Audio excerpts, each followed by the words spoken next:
50,000 লোক যদি 10 টাকা করে লটারি কিনে, 50 লাখ মানুষ যদি কিনে, ওই 10 টাকার লটারি কিনলে কত কোটি টাকা হয়? ওখান থেকে 10 জনারে 40 লাখ দেওয়া কোনো ব্যাপার না। যারটা দিয়ে তাদের বুঝ দিল, মাঝখানে জনগণ ধুলা চোখে দিয়ে ওদিকে দৌড়াইলো আর কয় হুজুর ভালো না, এরা ভালো যে 10 টাকায় 40 দেয়। আল্লাহ হেদায়াত দান করুন। আল্লাহ বলেন শিরিক থেকে নিজেকে বাঁচাও, সব গুনাহ ক্ষমা হবে, শিরিকের গুনাহ ক্ষমা হবে না। ফালা নুকিমু লাহুম ইয়াউমাল কিয়ামাতি ওয়াজনা, কিয়ামতের দিন শিরিক যুক্ত আমল ওজনই করা হবে না। বড় মারাত্মক। শিরিকের এই বোঝা থেকে নিজেকে বাঁচাও, এরপরে নেক আমল গ্রান্টেড হবে আল্লাহর কাছে। আমল করো, জান্নাতীরা জান্নাতে যাওয়ার পর কোনো অন্তরে দুঃখ থাকবে না, আফসোস থাকবে না। তবে একটা আফসোস থাকবে, মনে মনে ভাববে মালিক আর একটু দুনিয়ায় পাঠাও, আর একটু বেশি আমল করে আসবো, পজিশন জান্নাতে আরো বেড়ে যাবে, ভিআইপি জান্নাত পাবো।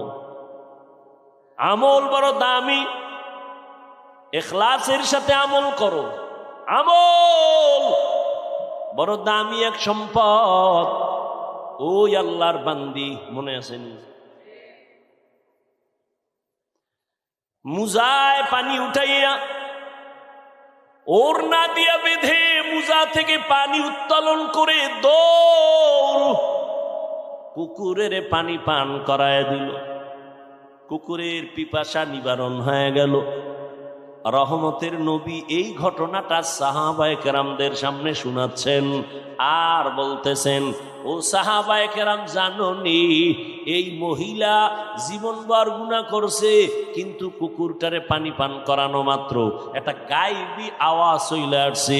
গায়েবী আওয়াজ দিয়া বলা হচ্ছে, এই জাহান্নামী নারী, তুমি জীবনভর গুনাহ করেছো, কিন্তু কুকুরের যে পানি পান করাইলা মোহব্বত লাগাইয়া, এই এতটুকু আমলের বিনিময় আল্লাহ তোমার জীবনের সব গুনাহ মাফ করে দিয়েছে।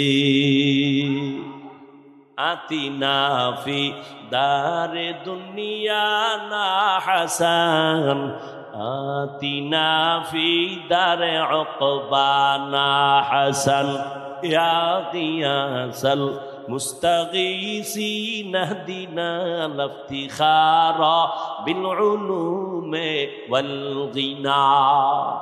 ইখলাস আমলের জন্য পূর্ব শর্ত।